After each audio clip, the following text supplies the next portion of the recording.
নবীনকে দ্বিতীয়বার হতাশ হয়ে ফিরে আসতে হলো। অক্রুরবাবুর মন ভেজানো গেল না। উত্তরপাড়ার একটা ফাংশনে নবীন পেয়েছিল অক্রুর চৌধুরীর আশ্চর্য ক্ষমতার পরিচয়, ভেন্ট্রিলোকুইজম। খেলার নামটা নবীনের জানা ছিল না।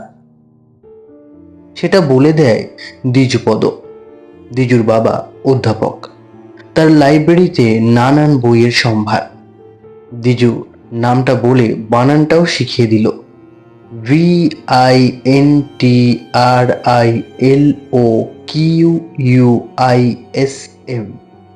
ভেন্ট্রিলোকুইজম। অক্রুর চৌধুরীর মঞ্চে একটা মানুষ, কিন্তু তিনি কথা চালিয়ে যাচ্ছেন আর একজন অদৃশ্য মানুষের সঙ্গে। সেই মানুষ যেন হলের সিলিংয়ের কাছাকাছি কোথাও শূন্যে অবস্থান করছে। অক্রুর বাবু তাকে উদ্দেশ্য করে প্রশ্ন করেন, তারপর উত্তর আসে ওপর থেকে, অরুণা, কেমন আছো? আগে আপনার আশীর্বাদে ভালোই আছি। শুনলাম তুমি নাকি আজকাল সঙ্গীত চর্চা করছো। আগে হ্যাঁ, ঠিকই শুনছেন। রাগ সঙ্গীত? আগে হ্যাঁ, রাগ সঙ্গীত। গান করো? আগে না। যন্ত্র সঙ্গীত? আগে হ্যাঁ। এই যন্ত্র, সেতার? আগে না। শরৎ? আগে না। তবে কি বাজাও? আগে গ্রামাফোন। হাসি আর হাততালিতে হল মুখর হয়ে ওঠে। প্রশ্নটা ওপর দিকে চেক করে, উত্তরটা শোনার ভঙ্গিতে মাথাটা একটু হিট করে নেন অক্রুর বাবু। কিন্তু তিনি নিজেই যে উত্তরটা দিচ্ছেন সেটা বোঝার কোনো উপায় নেই। ঠোঁট একদম নড়ে না। নবীন তাজ্জব বনে গিয়েছিল। এ জিনিস শিখতে না পারলে জীবনই বৃথা। অক্রুর চৌধুরী কি ছাত্র নেবেন না? নবীনের পড়াশোনায় আগ্রহ নেই। হায়ার সেকেন্ডারি পাশ করে বসে আছে প্রায় 3 বছর ধরে। আর পড়ার ইচ্ছা হয়নি। বাপ নেই, কাকার বাড়িতেই মানুষ সে। কাকার একটা প্লাইউডের কারখানা আছে। তার ইচ্ছে নবীনকে সেখানে ঢুকিয়ে দেন। কিন্তু নবীনের শখ হলো ম্যাজিকের দিকে। হাত সাফাই, রুমালের ম্যাজিক, আংটির ম্যাজিক, বলের ম্যাজিক, এসব সে বাড়িতেই অভ্যাস করে খানিকটা আয়ত্ত করেছে। কিন্তু অক্রুর চৌধুরীর ভেন্ট্রিলোকুইজম দেখার পরে সেগুলোকে নিরামিষি বলে মনে হচ্ছে। ফাংশনে উদ্যোক্তাদের কাছে নবীন জানল যে অক্রুরবাবু থাকেন কলকাতার অ্যামস্টার লেনে। পরদিনই ট্রেনে চেপে কলকাতায় এসে সে সোজা চলে যায় যাকে গুরু বলে মেনে নিয়েছে তার বাড়িতে। গুরু কিন্তু বাদ সাধলেন। কি করা হয়? প্রশ্ন করলেন ভেন্ট্রিলোকুইস্ট। কাছ থেকে ভদ্রলোককে দেখে হৃদকম্প শুরু হয়ে গেছিল নবীনের। বয়স 45-এর বেশি নয়। চওড়া দেওয়া ঘন কালো গোঁফ, মাথার কালো চুলের ঠিক মধ্যেখানে টেরি, তার দুদিক দিয়ে ঢেউ খেয়ে চুল নেমে এসেছে কাঁধ পর্যন্ত। চোখ ঢুলু ঢুলু, যদিও স্টেজে এই চোখই স্পটলাইটের আলোতে ঝিলিক মারে। নবীন বলল, সে কি করে? এসব শখ হয়েছে কেন? নবীন সত্যি কথাটাই বলল, একটু আধটু ম্যাজিকের অভ্যাস আছে, কিন্তু এটার শখ হয়েছে আপনার সেদিনকারের পারফরমেন্স দেখে। অক্রুর বাবু মাথা নাড়লেন। এই জিনিস সকলের হয় না, অনেক সাধনা লাগে। আমাকেও কেউ শেখায়নি। যদি পারো তো নিজে চেষ্টা করে দেখো। নবীন সেদিনের মতো উঠে পড়ল। কিন্তু 7 দিন বাদেই আবার অ্যামহার্স্ট লেনে গিয়ে সে হাজির হলো। ইতিমধ্যে সে খালি ভেন্ট্রিলোকুইজমেরই স্বপ্ন দেখেছে। এবার দরকার হলে সে অক্রুর বাবুর হাতে পায়েও ধরবে। কিন্তু এবার আরো বিপর্যয়। এবার অক্রুর বাবু তাকে একরকম বাড়ি থেকে বাড়ি করে দিলেন। বললেন, আমি যে শেখাবো না সেটা প্রথমবারে তোমার বোঝা উচিত ছিল। সেটা বোঝনি মানে তোমার ঘটে বুদ্ধি নেই। বুদ্ধি না থাকলে কোনো রকম ম্যাজিক চলে না। আরে ম্যাজিক তো নয়। প্রথমবারে নবীন মুষড়ে পড়েছিল। এবারে তার মাথা গরম হয়ে গেল। চুল ওই যা গকুর চৌধুরী, সে যদি না শেখায় তবে নবীন নিজেই শিখবে। কুছ পরোয়া নেই। নবীনের মধ্যে যে এতটা ধৈর্য আর অধ্যবসায় ছিল সেটা সে নিজেই জানতো না। কলেজ স্ট্রিটে এসে একটা বইয়ের দোকান থেকে ভেন্ট্রিলোকুইজম সম্বন্ধে একটা বই কিনে নিয়ে সে শুরু করে দিল নিজের সাধনা। নিয়মটা মোটামুটি সহজ। প বর্গের অর্থাৎ প, ফ, ব, ভ, ম কেবল এই কটা অক্ষর উচ্চারণ করার সময় ঠোঁটে ঠোঁট ঠেকে, ফলে ঠোঁট নাড়াটা ধরা পড়ে বেশি। এই কটা অক্ষর না থাকলে যে কোনো কথায় ঠোঁট ফাঁক করে অথচ না নাড়িয়ে বলা যায়। কোথাও প বর্গের অক্ষর থাকলে সেখানে উপায় আছে।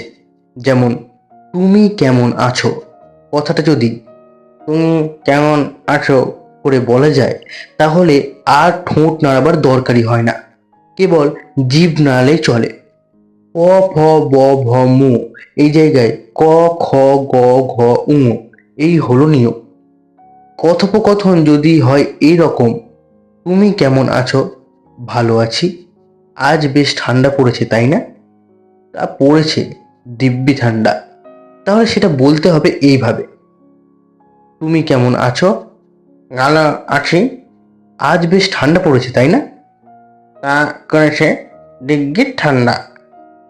শুধু এই নয়, আরো আছে। উত্তরদাতার গলার আওয়াজটা চেপে নিয়ে আওয়াজটাকে অনেকটাই তফাৎ করে নিতে হবে। এটাও সাধনার ব্যাপার, এবং এটাতেও অনেকটা সময় দিল নবীন। কাকা এবং কিছু অন্তরঙ্গ বন্ধুকে শুনিয়ে যখন সে তারিফ পেল তখন বুঝলো যে ভেন্ট্রিলোকুইজম ব্যাপারটা তার মোটামুটি রপ্ত হয়েছে। কিন্তু এখানেই শেষ নয়। সেই অদৃশ্য উত্তরদাতার যুগ আজকাল আর নেই। আজকাল ভেন্ট্রিলোকুইস্টের কোলে থাকে একটা পুতুল। সেই পুতুলের পিছন দিয়ে হাত ঢুকিয়ে মাথা ঘোরায় এবং ঠোঁট নাড়ায় জাদুকর। মনে হয় জাদুকরের প্রশ্নের উত্তর বেরোচ্ছে এই পুতুলের মুখ দিয়ে। তার আশ্চর্য প্রোগ্রেস খুশি হয়ে কাকাই এই পুতুল বানানোর খরচ দিয়ে দিলেন নবীনকে। পুতুলের চেহারা কেমন হবে সেটা নিয়ে দিন 15 গভীর চিন্তা করে হঠাৎ এক সময় নবীনের মাথায় এলো এক আশ্চর্য প্ল্যান। পুতুল দেখতে হবে অবিকল অক্রুর চৌধুরীর মতো, অর্থাৎ অক্রুর চৌধুরীকে হাতের পুতুল বানিয়ে সে তার অপমানের প্রতিশোধ নেবে। একটা হ্যান্ডবিলে অক্রুর চৌধুরীর একটা ছবি ছিল, সেটা নবীন সযত্নে রেখে দিয়েছিল। সেটা সে আদিনাথ কারিগরকে দেখালো। এইরকম গোঁপ, এই টেঁড়ি, এরকম ঢুলঢুলু চোখ, ফলা ফলা গাল। সেই পুতুল যখন মুখ নাড়বে আর ঘাড় ঘোরাবে নবীনের কোলে বসে, তখন কি রগরটাই না হবে। আশা করি তার শো দেখতে আসবেন অক্রুর চৌধুরী। 7 দিনের মধ্যে পুতুল তৈরি হয়ে গেল। পোশাকটাও অক্রুর চৌধুরীরই মতো, কালো গলাবন্ধ কোটের তলায় কোঁচা কোমরে গুঁজা ধুতি। নেতাজি ক্লাবের শশধর বোসের সঙ্গে নবীনের আলাপ ছিল। তাদের একটা ফাংশনে শশধরকে ধরে ভেন্ট্রিলোকুইজমের একটা আইটেম ঢুকে নিল নবীন। আর প্রথম অ্যাপিয়ারেন্সেই তাকে যাকে বলে সুপারহিট। পুতুলের একটি নামও দেওয়া হয়েছে অবশ্য, ভূতনাথ, সংক্ষেপে ভূত। ভূতর সঙ্গে নবীনের সংলাপ লোকের কাছে খুবই উপভোগ্য হচ্ছিল। ভূত হলো ইস্টবেঙ্গলের সাপোর্টার আর নবীন মোহনবাগানের। বাগবিতণ্ডা এমনই জমেছিল যে ভূত যে ক্রমাগত ইস্টবেঙ্গল আর মোহনবাগানের জায়গায় গোহনবাগান বলে চলেছে সেটা কেউই লক্ষ্য করেনি। এরপর বিভিন্ন ফাংশনে টেলিভিশনে ডাক পড়তে লাগলো নবীনের। নবীনও বুঝলো যে তার ভবিষ্যৎ আর তার কোনো চিন্তা নেই। রুজি রোজগারের পথ সে পেয়ে গেছে। অবশেষে একদিন অক্রুর চৌধুরীর সঙ্গে দেখা হলো নবীনের। মাস তিনেক হলো নবীন উত্তরপাড়া ছেড়ে কলকাতার মির্জাপুর স্ট্রিটে একটা ঘর ভাড়া নিয়ে রয়েছে। বাড়িওয়ালা সুরেশ মুখশুদ্ধি বেশ লোক। নবীনের খ্যাতির কথা জেনে তাকে সমীহ করে চলেন। সম্প্রতি মহাজ্যোতি সদনে একটা বড় ফাংশনে নবীন এবং ভূত প্রচুর বাহবা পেয়েছে। ফাংশনের উদ্যোক্তাদের মধ্যে আজকাল নবীনকে নিয়ে কাড়াকাড়ি পড়ে গেছে।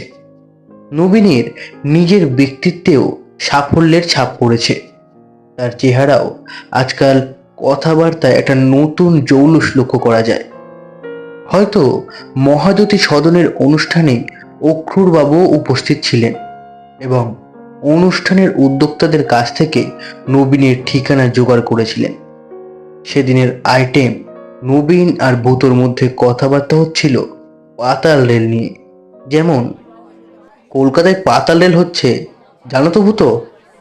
নয় নাতা। সে কি, কলকাতার মানুষ হয়ে পাতাল রেলের কথা জানো না? ভূত মাথা নেড়ে বলল, আহা, তাই হাসপাতাল রেলের কথা শুনেছি বটে। হাসপাতাল রেল? তাই তো শুনি, একটা বিরাট অপারেশনে সারা শহরের গাছ ছুঁয়ে চলছে। শহরের এখন তখন অবস্থা, হাসপাতাল ছাড়া আর কি।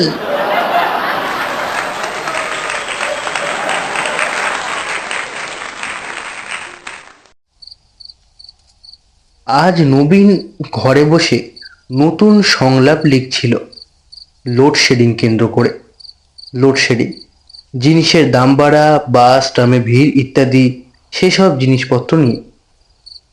শহরের লোক সবচেয়ে বেশি মেতে ওঠে ভূতর সঙ্গে সেই সব আলোচনা করলে দর্শক সবচেয়ে বেশি আনন্দ পায়, এটা নবীন বুঝে নিয়েছে। আজকের নকশাটাও বেশ জমে উঠেছিল। এমন সময় দরজায় টোকা পড়ল। নবীন দরজা খুলে বেশ খানিকটা হকচকিয়ে দেখল অক্রুর বাবু দাঁড়িয়ে আছেন। আসতে পারি? নিশ্চয় নিশ্চয়ই। নবীন ভদ্রলোককে ঘরে এনে নিজের চেয়ারটা তার দিকে এগিয়ে দিল। অক্রুর বাবু তৎক্ষণাৎ বসলেন না। তার দৃষ্টি ভূতর দিকে। সে অনড়ভাবে বসে আছে নবীনের টেবিলের এক কোণে। অক্রুর বাবু এগিয়ে গিয়ে ভূতকে তুলে নিয়ে তার মুখটা বেশ মন দিয়ে দেখতে লাগলেন। নবীনের কিছুই করার নেই এখন। সে যে খানিকটা অস্বস্তি বোধ করছে না সেটা বললে ভুল হবে, তবে অক্রুর বাবুর হাতে অপমান হবার কথাটা সে মোটেই বলেনি। তোমার হাতের পুতুল বানিয়ে দিলে আমাকে। অক্রুর বাবু চেয়ারটাই বসলেন। তা হঠাৎ এমতি হলো কেন? নবীন বলল, কেন বানিয়েছি সেটা বোধহয় বুঝতেই পারছেন। আমি অনেক আশা করে গিয়েছিলাম আপনার কাছে, সবটুকু ভেঙে দিয়েছেন আপনি। তবে এটুকু বলতে পারি, আপনার এই প্রতিমূর্তি কিন্তু আজ আমাকে প্রতিষ্ঠানে দিয়েছে। আমি খেয়ে পড়ে বেঁচে আছি এরই জন্য। অক্রুর বাবু এখনো ভূতর দিক থেকে চোখ সরাননি। বললেন, তুমি জানো কি জানো না, বারাসাতে সেদিন আমার একটা শো ছিল। স্টেজে নেমে যদি চতুর্দিক থেকে ভূত ভূত বলে টিটকিরি শুনতে হয়, সেটা কি খুব সুখকর বলে মনে হয় তোমার? হ্যাঁ, তোমার ভাত কাপড় আমি জোগাতে পারি, কিন্তু তোমার জন্য যে আমার ভাত কাপড়ের পথ বন্ধ হয়ে যাচ্ছে, আর কি হবে? তুমি কি ভেবেছো আমি এটা এত সহজে মেনে নেব? সময়টা সন্ধ্যা। লোডশেডিং। টিম টিম করে দুটি মোমবাতি জ্বলছে নবীনের ঘরে। সেই আলোয় নবীন দেখল অক্রুরবাবুর চোখ দুটো স্টেজে যেমন জল জল করে সেইভাবেই জ্বলছে। মানুষটা বিশাল একটা দোলায়মান ছায়া পড়েছে ঘরের দেয়ালে। টেবিলের ওপর ঢুলু ঢুলু চোখ নিয়ে বসে আছে ভূতনাথ, অনড়, নির্বাক। তবে জানো কিনা জানি না, বললেন অক্রুর বাবু, ভেন্ট্রিলোকুইজমের কিন্তু আমার জাদুর দৌড় শেষ হচ্ছে না। আমি 18 বছর বয়স থেকে 38 বছর বয়স পর্যন্ত আমাদের দেশের একজন অজ্ঞাতনামা অথচ অসাধারণ ক্ষমতা সম্পূর্ণ জাদুঘরের শিষ্যত্ব করেছি। কলকাতা শহরে নয়, হিমালয়ের পাদদেশে এক অত্যন্ত দুর্গম স্থানে। সে জাদু আপনি কখনো মঞ্চে দেখিয়েছেন? না, তা দেখায়নি, কারণ সেসব স্টেজে দেখানো জিনিস নয়। রোজগারের পন্থা হিসেবে আমি সে জাদু ব্যবহার করব না প্রতিশ্রুতি আমি দিয়েছিলাম আমার গুরুকে। সে কথা আমি রেখেছি। তা আপনি আমাকে এসব কথা বলে কি বলতে চাইছেন, সেটা আমি ঠিক বুঝতে পারলাম না। আমি শুধু সতর্ক করে দিতে এসেছি। তোমার মধ্যে সাধনার পরিচয় পেয়ে আমি খুবই খুশি হয়েছি। ভেন্ট্রিলোকুইজমে যেমন তোমাকে আমি শেখাইনি, তেমন আমাকেও কেউ শেখায়নি। পেশাদারি জাদুকররা তাদের আসল বিদ্যা কাউকে শেখায় না, কোনো দিনও শেখায় না। ম্যাজিকের রাস্তা জাদুকরদের নিজেদেরই তৈরি করে নিতে হয়, যেমন তুমি করে নিয়েছো। কিন্তু তোমার পুতুলের আকৃতি নির্বাচনে তুমি যে শ্রেষ্ঠতা দেখিয়েছো, সেটা আমি বরদাস্ত করতে পারছি না। শুধু এইটুকুই বলতে এসেছি তোমাকে। অক্রুরবাবু চেয়ার ছেড়ে উঠে পড়লেন। তারপর ভূতনাথের দিকে চেয়ে বললেন, আমার চুল আর গোঁফ এতদিন কাঁচা ছিল, এই সবে পাকতে শুরু করেছে। তুমি দেখছি সেটা অনুমান করে আগে থেকে কিছু পাকা চুল লাগিয়ে রেখেছো, হ্যাঁ? যাক, আমি তাহলে আসি। অক্রুরবাবু চলে গেলেন। নবীন দরজাটা বন্ধ করে দিয়ে ভূতনাথের সামনে এসে দাঁড়ালো। পাকা চুল, ঠিকই, দু একটা পাকা চুল ভূতনাথের মাথা এবং গোঁফে রয়েছে বটে। এটা নবীন লক্ষ্য করেনি এতদিন। সেটাও আশ্চর্য, কারণ ভূতকে কোলে নিলে সে নবীনের খুবই কাছে এসে পড়ে, আর সবসময় তার দিকেই তাকিয়ে কথাবার্তা চলে। সাদা চুলগুলো আগেই চোখে পড়া উচিত ছিল। যাই হোক, নবীন আর এই নিয়ে ভাববে না। দেখার ভুল সব মানুষেরই হয়। মুখ চোখের দিকেই বেশি দৃষ্টি নিয়েছে নবীন। চুলটা তেমন ভালো করে দেখেনি, কিন্তু মন থেকে একটা খটকা গেল না।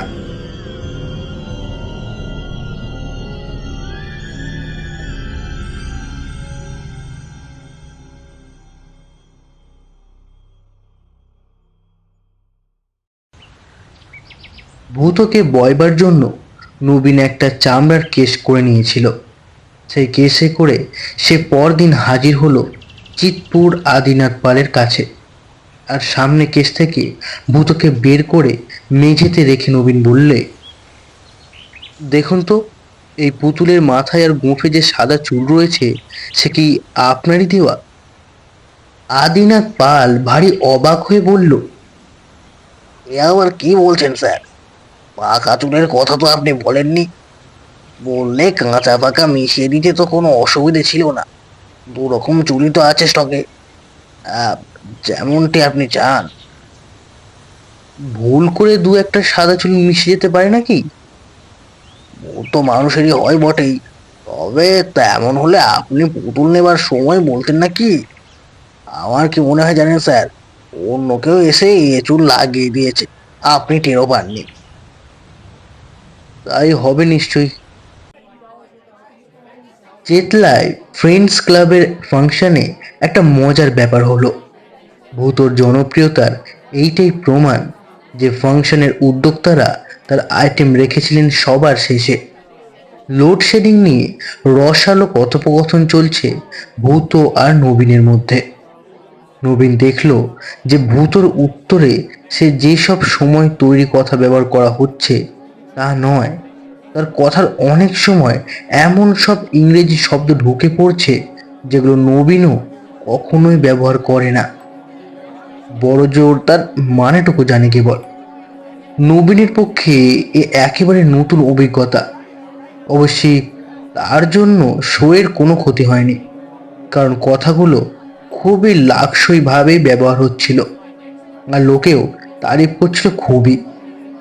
ভাগ্যিস তারা জানে না যে নবীনের বিদ্যে হায়ার সেকেন্ডারি পর্যন্ত। কিন্তু এই ইংরেজি কথার অপ্রত্যাশিত ব্যবহারটা নবীনের খুব একটা ভালো লাগেনি।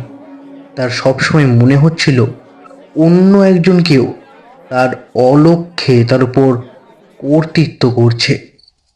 শোয়ের পর বাড়ি ফিরে ঘরে ঢুকে দরজা বন্ধ করে নবীন টেবিল ল্যাম্পটা জ্বালিয়ে ভূতকে রাখলো বাড়ির সামনে। কপালের তিলটা কি ছিল আগে? না, এখন রয়েছে। সেদিন তার ঘরে বসেই নবীন প্রথম লক্ষ্য করেছে অক্রুরবাবুর কপালের তিলটা। খুবই ছোট্ট তিল, প্রায় চোখে পড়ার মতোই নয়। ভূতোর কপালেও এখন দেখা যাচ্ছে তিলটা, আর সেই সঙ্গে আরো কিছু, আরো খান দশেক পাকা চুল, আর চোখের তলায় কালি। আর এই কালি আগে ছিল না। নবীন চেয়ার ছেড়ে উঠে পায়চারি শুরু করে দিল। তার ভারী অস্থির লাগছে। ম্যাজিকের পূজারি সে, কিন্তু এ ম্যাজিক বড়ই অস্বাভাবিক। যে ম্যাজিক সে বিশ্বাস করে তার সবটাই মানুষের কারসাজি। যেটা অলৌকিক সেটা নবীনের কাছে ম্যাজিক নয়, সেটা অন্য কিছু, সেটা অশুভ। ভূতর এই পরিবর্তনের মধ্যে সেই অশুভর ইঙ্গিত রয়েছে।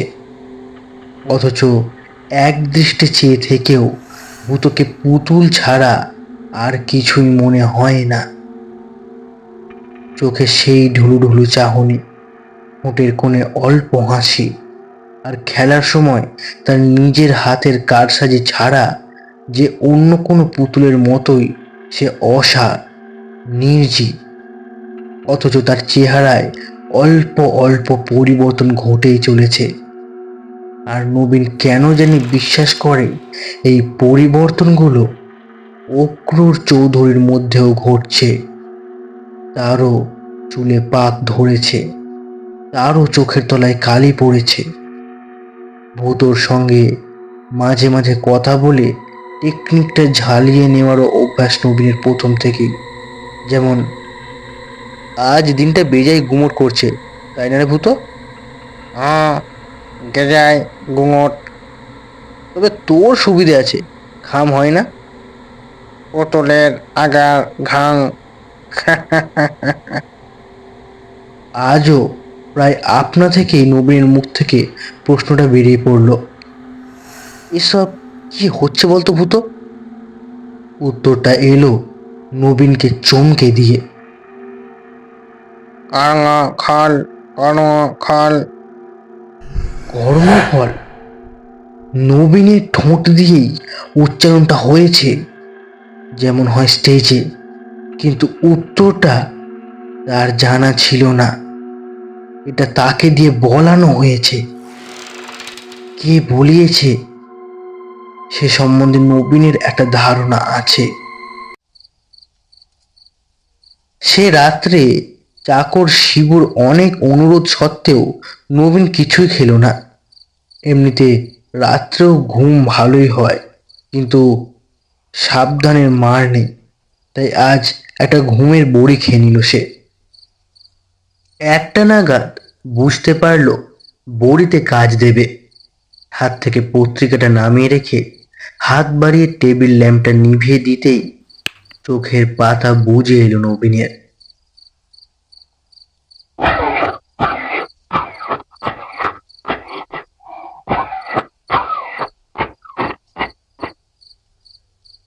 ঘুমটা ভেঙে গেল মাঝরাত্রিরে।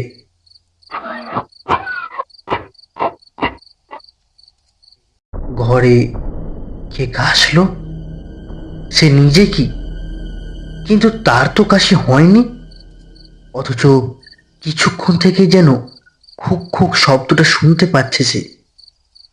ল্যাম্পটা জ্বাললো নবীন। ভূতনাথ বসে আছে সেই জায়গাতেই, অনড়। তবে তার দেহটা যেন একটু সামনের দিকে ঝোঁকা। তার ডান হাতটা ভাঁজ করে বুকের কাছে চলে এসেছে। নবীন ঘড়িতে দেখল 3:30।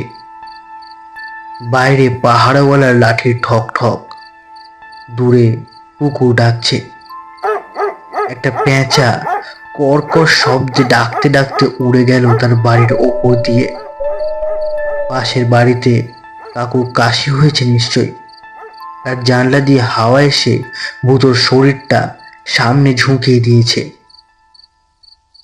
বিংশ শতাব্দীতে কলকাতা শহরের জনবহুল মির্জাপুর স্ট্রিটে তার এহেন অহেতুক ভয় অত্যন্ত বিদর্শন। নবীন ল্যাম্পটা নিভিয়ে দিল এবং আবার অল্পক্ষণের মধ্যেই ঘুমিয়ে পড়ল। পরদিন ফিনলে ক্রিয়েশন ক্লাবের বাৎসরিক ফাংশনে নবীন প্রথম ব্যর্থতার স্বাদ পেল। প্রকাণ্ড হলে প্রকাণ্ড অনুষ্ঠান। যথারীতি তার আইটেম হলো শেষ আইটেম। আধুনিক গান, আবৃত্তি, রবীন্দ্রসঙ্গীত, কত্থক নাচ ও তারপর নবীন মুন্সির ভেন্ট্রিলোকুইজম। সকালে বাড়ি থেকে বেরোবার আগে নিজের গলার যত্ন নেবার জন্য যা করার সবই করেছে নবীন। গলাটাকে পরিষ্কার রাখাটা খুবই দরকার, কারণ সূক্ষ্মতম কন্ট্রোল না থাকলে ভেন্ট্রিলোকুইজম হয় না। স্টেজে ঢোকার আগে পর্যন্ত সে দেখেছে তার গলা ঠিক আছে। এমনকি ভূতকে প্রথম প্রশ্ন করার সময়ও সে দেখেছে গলা দিয়ে পরিষ্কার স্বর বেরোচ্ছে। কিন্তু সর্বনাশ, ভূতর গলার কোনো আওয়াজ বেরোচ্ছে না। এ উত্তর দর্শকের কানে পৌঁছবে না, কারণ সর্দি কাশিতে বসে গেছে সে গলা। আর এটা শুধু ভূতর গলা, নিজের গলা সাফ এবং স্পষ্ট। লাউডার প্লিজ, লাউডার বলে আওয়াজ দিল পিছনের দর্শক। সামনের দর্শক অপেক্ষাকৃত ভদ্র, তাই তারা আওয়াজ দিলেন না। কিন্তু নবীন জানে যে তার ভূত একটা কথাও বলতে পারবে না। আরো 5 মিনিট চেষ্টা করে নবীনকে মাপ চেয়ে স্টেজ থেকে বিদায় নিতে হলো। এমন লজ্জাকর অভিজ্ঞতা তার জীবনেই প্রথম। সেদিনের পারিশ্রমিকটাও নবীন নিজে থেকেই প্রত্যাহার করেছিল। এ অবস্থায় টাকা নেওয়া যায় না। এ বিভীষিকাময় পরিস্থিতি নিশ্চয় চিরকাল চলতে পারে না। অল্প দিনের মধ্যেই আবার স্বাভাবিক অবস্থা ফিরে আসবে, এ বিশ্বাস নবীনের আছে। ভাদ্র মাস, প্রচণ্ড গরম, তারপর এই অভিজ্ঞতা। নবীন যখন বাড়ি ফিরল তখন রাত 11:30। সে রীতিমতো অসুস্থ বোধ করছে।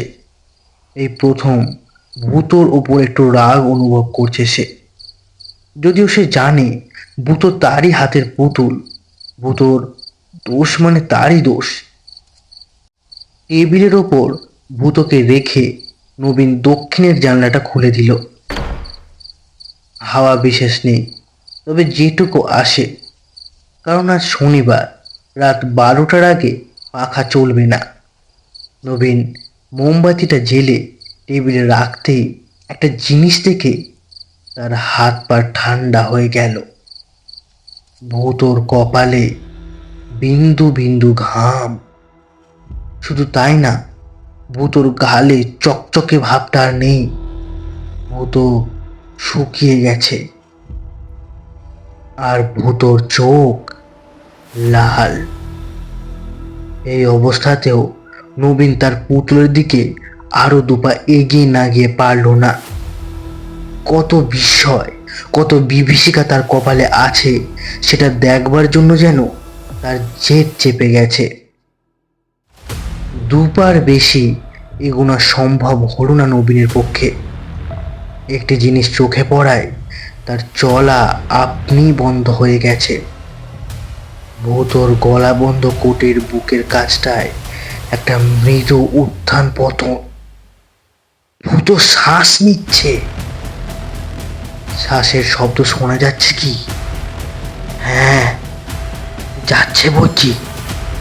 ট্রাফিকবিহীন নিস্তব্ধ রাতে নবীনের ঘরে এখন একটির বদলে দুটি মানুষের শ্বাসের শব্দ।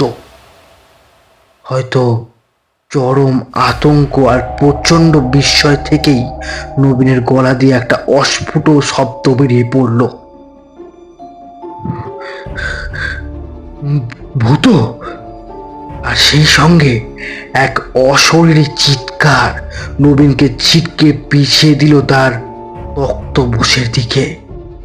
ভূত নয়, আমি অক্রোশ চৌধুরী।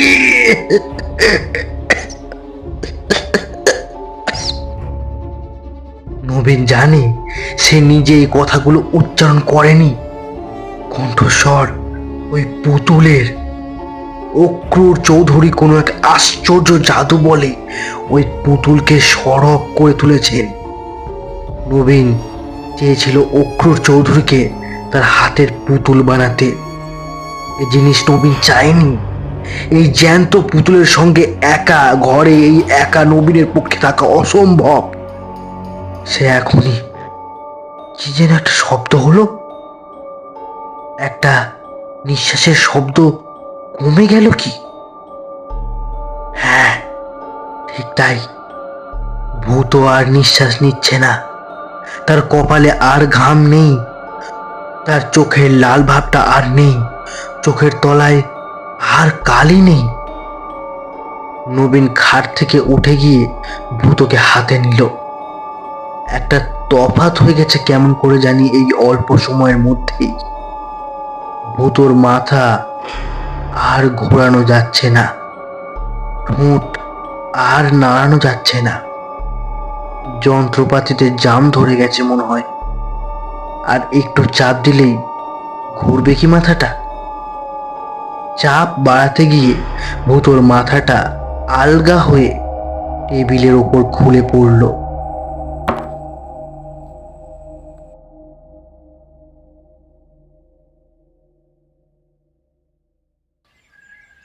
পরদিন সকালে সিঁড়িতে নবীনের সঙ্গে দেখা হলো বাড়িওয়ালা সুরেশ মুখশুদ্ধির সঙ্গে। ভদ্রলোক অভিযোগের সুরে বললেন, ওই মশাই, আপনি তো আপনার পুতুলের খেলা দেখালেন না একদিন আমাকে, সেই যে ডেন্টিকোলজিয়াম নাকি? পুতুল নয়, এবার অন্য ম্যাজিক ধরবো। আপনার যখন শখ আছে তখন নিশ্চয় দেখাবো আপনাকে, কিন্তু হঠাৎ এ প্রসঙ্গ কেন? আপনার এক জাত ভাই যে মারা গেছে দেখলাম কাগজে, ওই অক্রূর চৌধুরী। তাই বুঝি? নবীন এখনো কাগজ দেখেনি। তা কিসে গেলেন? হৃদরোগে। আজকাল তো শতকরা সবাই ওই রোগেই যাচ্ছেন কিনা। নবীন কিছুক্ষণ নিস্তব্ধ হয়ে রইল। নবীন জানে যে খোঁজ নিলে নির্ঘাত জানা যাবে কতকাল